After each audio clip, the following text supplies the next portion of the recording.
Eu fiquei pensando bastante sobre o que conversar com você hoje, tendo em vista esse cenário que nós estamos aqui. E não só o cenário que nós estamos aqui hoje, mas a essa realidade que vem sobre nós sem aviso prévio. De repente, aparece uma tempestade, uma ventania, e acaba com a luz, com a energia.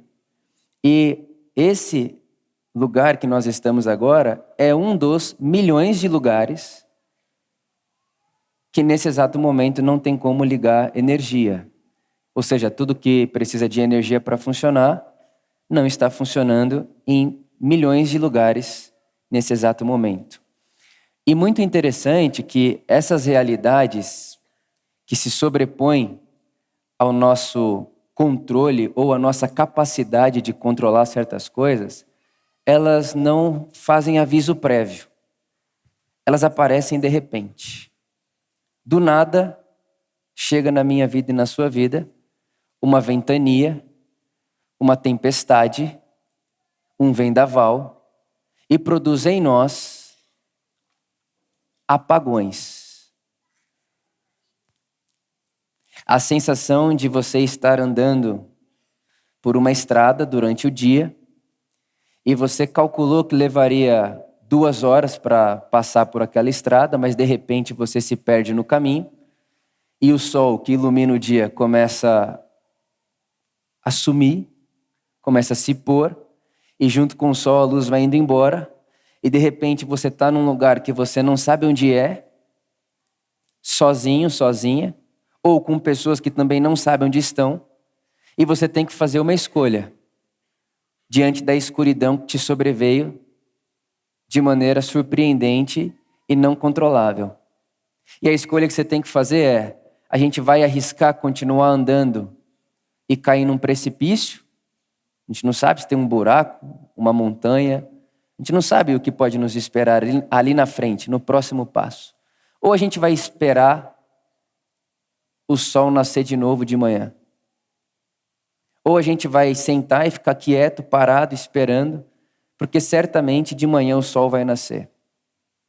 E essa expressão, esperar o que não está sob o nosso controle, essa ideia da gente ter que esperar coisas acontecerem ou não acontecerem, e essas coisas que acontecem ou não acontecem não estão sob o nosso cuidado e sob o nosso controle, é desafiador para nós humanos, por que não dizer angustiantes. A gente tem que lidar com o imprevisto. E a gente tem que lidar com o imprevisto na consciência de que somos vulneráveis. Porque esse imprevisto veio sobre nós e ele joga no chão a nossa vaidade. Olha o culto como a gente está tendo que fazer. Olha o tamanho da estrutura que nós temos. E a gente está tendo que usar uma extensão lá no sacolão da esquina com uma caixinha só para falar com mais de 1.000 pessoas aqui hoje. Os celulares que estão ligados, a internet que está ligada ali, é uma gambiarra de um 3G com outro 3G para ter um pouquinho de internet mais forte para conseguir transmitir. Então está tudo muito fora do nosso controle aqui nesse auditório hoje. E é verdade que imprevistos dizem para a gente que nós somos vulneráveis. E que do nada, tudo que você e eu planejamos pode ir por água abaixo. Agora, também é verdade que esses apagões na energia do mundo, na energia do nosso país, na energia da nossa cidade, falam muito a respeito dos apagões que nós temos na nossa própria alma. São situações e realidades que aparecem para mim e para você sem prévio aviso, que é como que se tirasse toda a energia do seu e do meu interior. E aí você não consegue acender a luz da sua casa para jantar com a sua família, e você não consegue ver graça mais em tomar banho porque o chuveiro está gelado.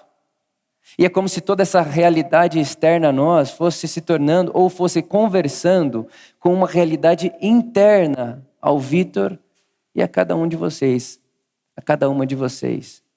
O dia em que não nos sobra o que fazer a não ser esperar.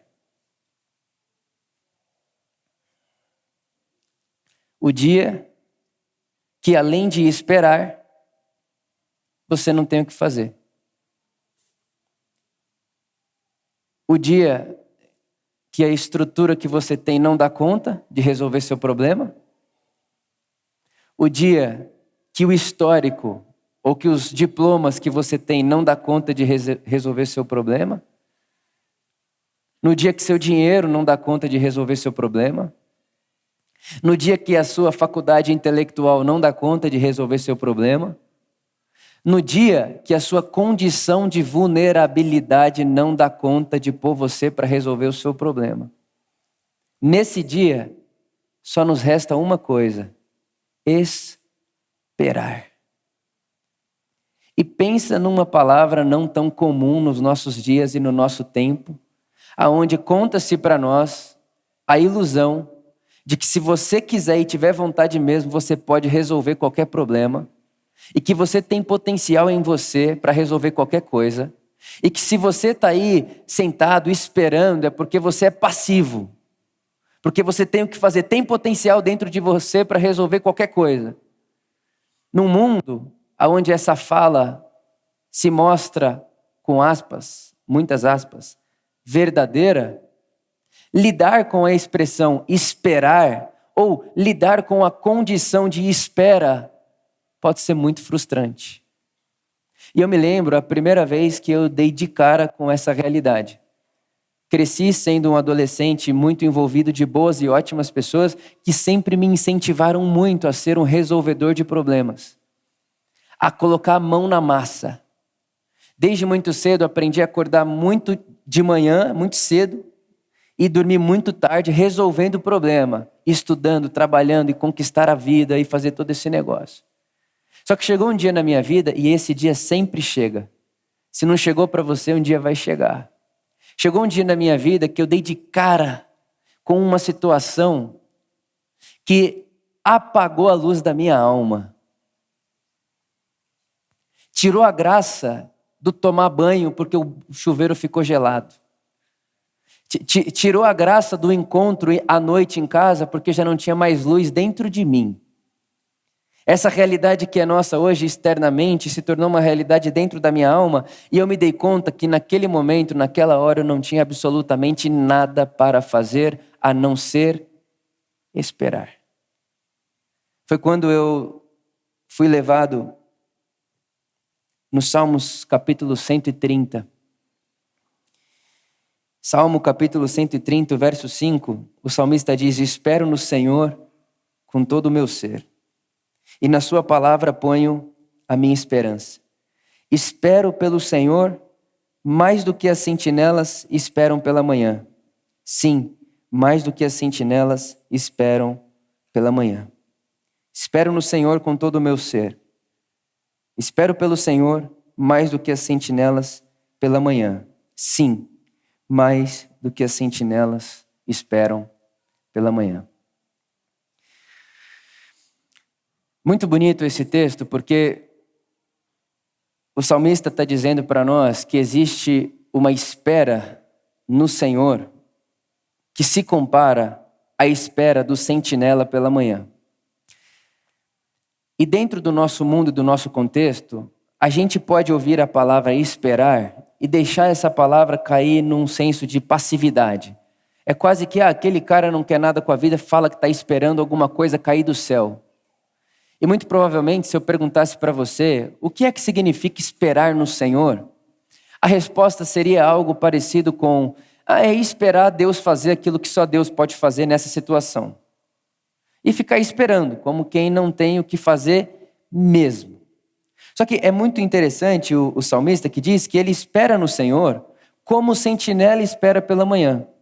E o sentinela, na tradição, na época que o texto está sendo escrito, eram aquelas pessoas que ficavam em volta dos muros da cidade, esperando, percebendo ou atentos se algum inimigo atacaria a cidade durante a noite.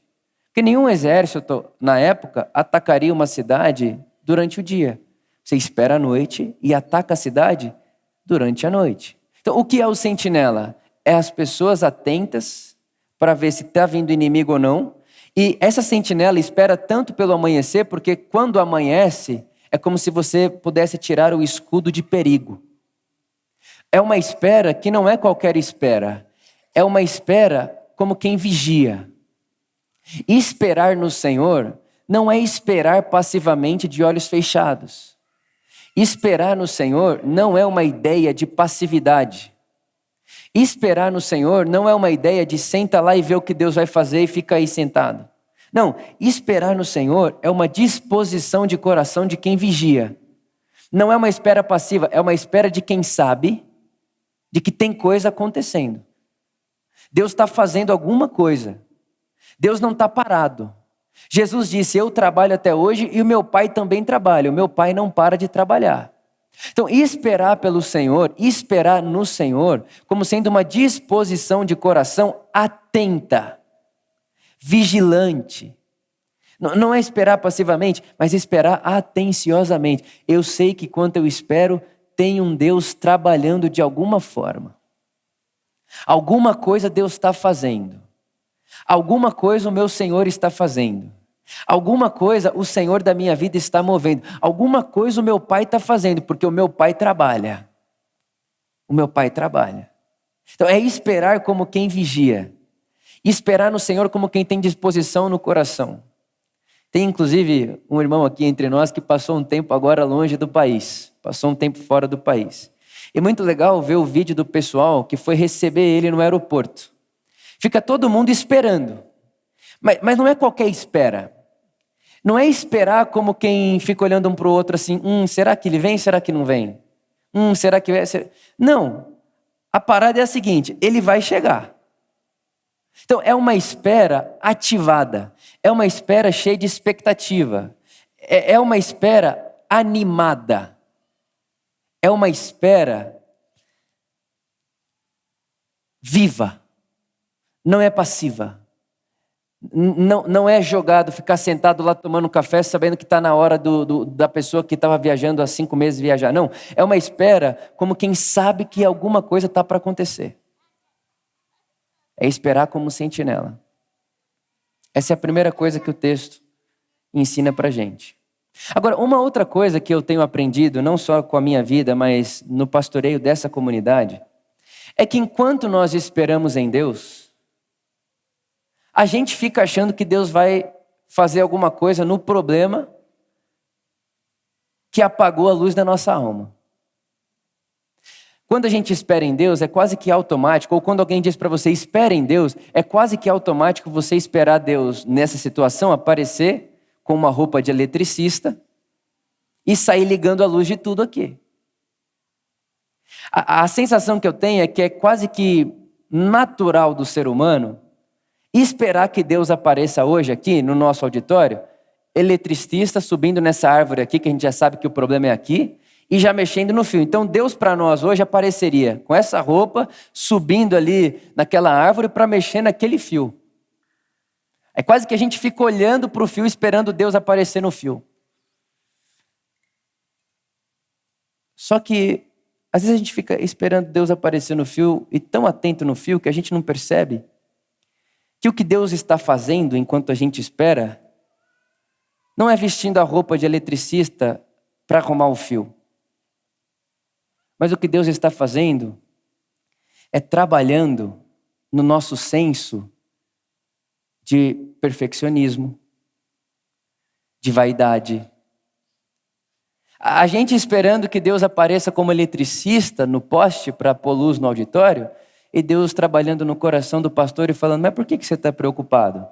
Que não vai ter luz hoje, que não vai ter letra na tela. Não é você que acredita aí que igreja é uma experiência para além do templo. É a gente esperando Deus aparecer para resolver o nosso poste, para curar a doença do exame que você fez, para trazer de volta o seu marido, sua esposa, seu parceiro, sua parceira para casa na força. Deus faz um milagre, traz ele de volta, e Deus perguntando para você, por que é que toda a sua vida depende dessa pessoa? É a gente querendo que Deus faça algo externo e Deus fazendo perguntas para a nossa alma, como quem diz, estou preocupado com você, que tal deixar eu trabalhar em você hoje? Que tal ao invés de você olhar para o poste para ver se eu vou aparecer milagrosamente no poste e pôr energia no auditório como quem faz um milagre, por que você não olha para dentro de você e percebe que a falta de luz no auditório pode ser uma experiência de transformação para você?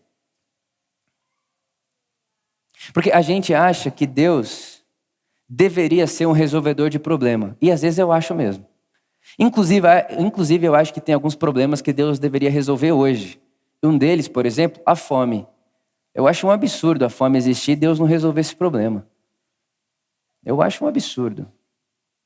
A gente pensa que Deus é um resolvedor de problemas. Mas o que eu percebo na leitura do Evangelho e também no pastoreio dessa comunidade é que Deus está mais para um transformador de pessoas do que um resolvedor de BO. E isso é angustiante para muitos de nós. E é angustiante para muitos de nós porque nós preferiríamos um Deus resolvedor de problemas. Por isso que Jesus é não só a subversão do sistema, a subversão da religião, mas Jesus, de certa maneira, também é uma subversão de Deus. Ele faz a nossa ideia de Deus cair por terra. Ele olha para mim, para você e fala assim, então, Deus não vai te tratar diferente só porque você se acha justo, não. Deus não vai tratar você diferente porque você se acha bonzinho, não. Porque o nosso Pai que está no céu é Pai de todos. O nosso Pai que está no céu faz o seu sol nascer sobre bons e maus. Então, eu vou subverter não só o sistema, a religião, a política, o jeito de se fazer mundo nessa terra, mas também vou subverter, pôr de cabeça para baixo, aquilo que você esperava que Deus deveria ser. Deus não é um resolvedor de problema. Deus não é um eletricista subindo em poste para fazer com que volte a luz na sua casa primeiro do que na casa do vizinho, porque você é justo. E tem muito esse negócio, né, de, o meu bairro está com luz, graças a Deus. Pô, irmão, né? Graças a Deus aqui em casa tem luz, Deus ouviu a nossa oração. Graças a Deus aqui no nosso bairro tem luz, Deus ouviu a nossa oração. Isso é um absurdo. Jesus chamaria isso aí de idolatria. É dar graças a um Deus que é pó, que não existe, porque um Deus que faz isso não é o Deus que Jesus nos ensinou a chamarmos de Pai. Então, esperar no Senhor como sendo uma espera atenta, mas não é uma espera atenta na porta da Por Amor, vendo que hora que vai chegar o caminhão elétrico, aí vai sair um ser angelical lá, assim que não vai precisar de escada e vai subir, e vai fazer a luz voltar no prédio, e de repente, uau, milagre! Não. É esperar no Senhor atentamente, como quem olha para dentro de si e pensa, será que a falta de luz no auditório fez eu pensar, ou fez eu ir contra aquilo que eu digo acreditar sobre a igreja? Ou será que esse exame, será que essa determinação médica, será que o resultado desse exame na minha mesa fez eu pensar coisas sobre Deus que na minha sanidade e com a luz da minha alma acesa eu não pensaria? Será que nessa situação, será que nesse apagão, eu estou dando força para esse apagão me fazer ser, ou me fazer pensar coisas sobre Deus que eu jamais pensaria em sanidade? Se tivesse com luz na alma? É ficar atento nesse lugar. Porque o nosso Deus não é um transformador de problemas, um resolvedor de problemas. O nosso Deus é um transformador de pessoas. Pessoas. E é em Jesus, o Deus que se fez carne, que nós conseguimos ver essa cena também. Você sabe que Jesus, em certo momento da sua vida, ele soa sangue de tamanha angústia. E você já deve ter ouvido falar que para um ser humano suar sangue de tristeza e de medo, é como se o corpo dele já não tivesse outra possível reação. Suar sangue em agonia é o corpo dizendo, depois disso aqui vai morrer de tristeza. É o último mecanismo do corpo para fazer esse ser em agonia permanecer vivo, é suar sangue para alívio. Alívio. Agora, você imagina isso comigo. É Jesus, o Deus que se fez carne, suando sangue de agonia e de angústia. E aí se você chega em Jesus e diz, Jesus, por que você está chorando tanto assim? Você não sabe que você vai ressuscitar daqui 3 dias? Ou se não, se você chega em Jesus, que está ali diante de Lázaro, morto, chorando, chega em ele e fala, Jesus, mas você não sabe que você vai ressuscitar ele daqui a alguns minutos? A sensação que eu tenho é que Jesus diria, sim, eu sei, mas eu vou ressuscitar Lázaro daqui a alguns minutos, mas eu não estou no futuro, eu estou no agora. E no agora eu vou chorar, meu amigo morreu. Eu sei que eu vou ressuscitar daqui 3 dias, mas agora eu estou no presente, eu não estou no futuro, e agora eu vou chorar. Agora eu vou chorar. Porque agora eu estou esperando no Senhor, como sabendo que Deus está fazendo alguma coisa aqui entre nós, em mim, em você. Porque senão a gente também vira essas pessoas que fica fazendo festa em velório. A pessoa está morta e a gente está querendo fazer carnaval em volta dela, como quem diz, uhul, esperança, esperança, esperança. E não se dá conta de que ser humano é também estar sob a condição da vulnerabilidade e de em certos momentos da vida parar, chorar e não ter o que fazer. E que uma pessoa que não se dá o direito de chorar, parar e não ter o que fazer, é uma pessoa que está em agonia perpétua. Ela está acumulando lágrimas dentro de si. Ela está acumulando palavras não ditas dentro de si, porque no dia da tristeza ela não tem coragem de falar. Porque no dia do apagão ela não tem coragem de falar e de pedir ajuda. É uma pessoa que está acumulando dentro de si palavras não ditas e lágrimas não choradas. E palavras não ditas e lágrimas não choradas adoecem o corpo. Adoecem o corpo. Meu irmão, minha irmã, a palavra de Deus que eu tenho hoje no meu coração para nós é: você precisa aceitar que na vida há momentos de somente esperar. Esperar. Esperar no Senhor. Mas não esperar que o Senhor resolva o meu problema. É esperar que no meio desse problema e desse apagão da alma, Deus faça alguma coisa em mim. E pode ser que essa circunstância, essa situação, não acabe, não passe. Mas se a situação não mudar, se a circunstância não mudar, se o gerador não funcionar, e a gente esperar em Deus, a luz pode não mudar, a circunstância pode não mudar, mas a gente vai mudar. A gente vai se tornando outra gente. A gente vai se tornando outro tipo de gente no meio da mesma coisa que um dia fez a gente ficar em causa e desespero, agora a gente consegue ser outro tipo de ser humano. A partir do quê? De um Deus que não é resolvedor de problema, mas transformador de pessoas. E a pergunta que fica no meu coração é: será que para nós é suficiente um Deus que não é um Deus mágico? Um Deus que não é Aladim? Será que para nós é suficiente sabermos no nosso coração de que o Deus a quem chamamos de Pai não é o Deus que vai subir como eletricista ali e vai arrumar o fio?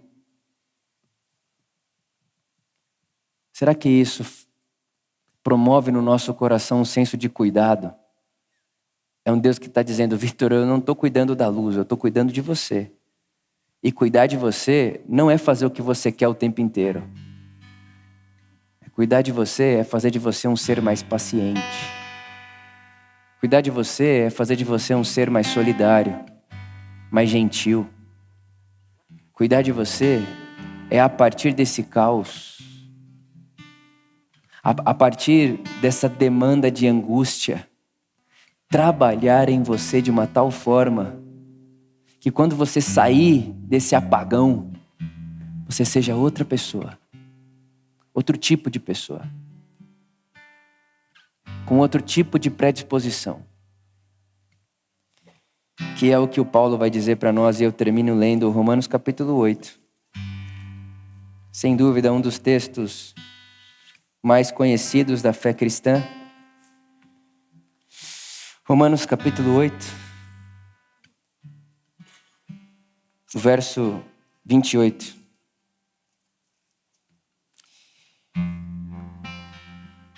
Sabemos que Deus age em todas as coisas para o bem daqueles que o amam, dos que foram chamados de acordo com o seu propósito. Alguém aqui acredita ser amado por Deus? Sim? Então esse texto é para você, sim ou não? Pois aqueles que ele conheceu também predestinou. Para que Deus te predestinou? Para o sucesso? Para ser milionário? Predestinado a ser milionário, predestinado a ser presidente, predestinado a ser... Irmão, Deus só faz um tipo de predestinação. Está aí no Evangelho. Predestinou para serem conformes à imagem de Jesus. Você quer saber o para que Deus te predestinou? Deus não predestinou você para morar no bairro chique da sua cidade. Deus não predestinou você para ter a conta X no banco. Deus não predestinou você para ser presidente, para ser diretor de empresa, para ser o próximo gestor da sua área. Deus não te predestinou para isso. Eu fico pensando se o Romarinho, na final contra o Boca Juniors, não foi predestinado, ali parece, né? Mas não. Deus só faz um tipo de predestinação. É de fazer de você e eu a semelhança de Jesus. E aos que predestinou, também chamou. E aos que chamou, também justificou. E aos que justificou, também glorificou. Que diremos, pois, diante dessas coisas? Se Deus é com a gente, quem será contra nós? Sabe, irmão, esse texto é utilizado de maneira isolada e idolátrica muitas vezes. Como quem diz, calma. Se essa porta fechou para você, Deus há de abrir uma maior. Calma, que se esse cara, essa mulher terminou com você, Deus vai te mandar uma pessoa melhor. E a gente nem percebe que numa expressão como essa mesmo, a gente já está diminuindo a outra pessoa que já não está mais com aquela, fazendo uma ser maior que a outra. É um absurdo, é uma bagunça. Uma confusão generalizada. Deus perde a face, as pessoas perdem a face, é uma bagunça. Inclusive, há quem pense que Deus vai tirar o ímpio para pôr o justo. Então, o que o Evangelho está de fato dizendo para nós é que Deus se move numa direção. E que se a gente não dizer sim, se a gente não falar sim para a direção que Deus se move, a gente fica alienado do mover de Deus no mundo. E a direção que o mover de Deus no mundo se move, se movimenta, é transformar seres humanos à semelhança de Jesus. Ponto. Eu quero saber aonde Deus vai intervir na minha vida. Pois é, Deus vai intervir na sua vida fazendo de você uma pessoa mais parecida com Jesus. E aí o que Deus vai usar para isso acontecer? Qualquer coisa que você deixar.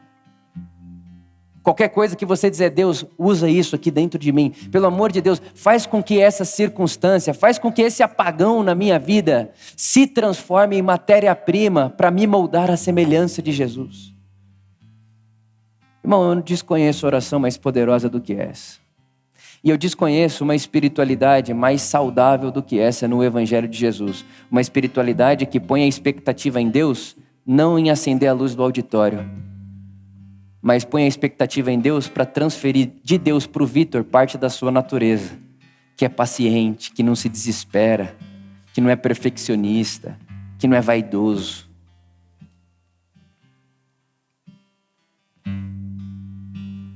que não é ambicioso, que não é orgulhoso.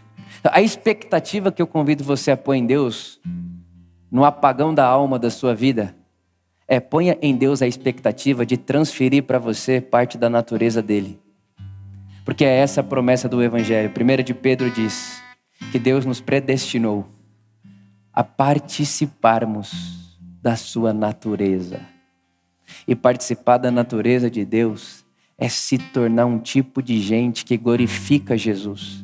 E o tipo de gente que glorifica Jesus são pessoas que estão no caminho de serem transformadas à imagem de Jesus. Mas tem que ter muita coragem para abrir mão da nossa imagem idolátrica de um Deus cheio de magia e mágica e acolher esse Deus que quer cuidar de mim e não das coisas.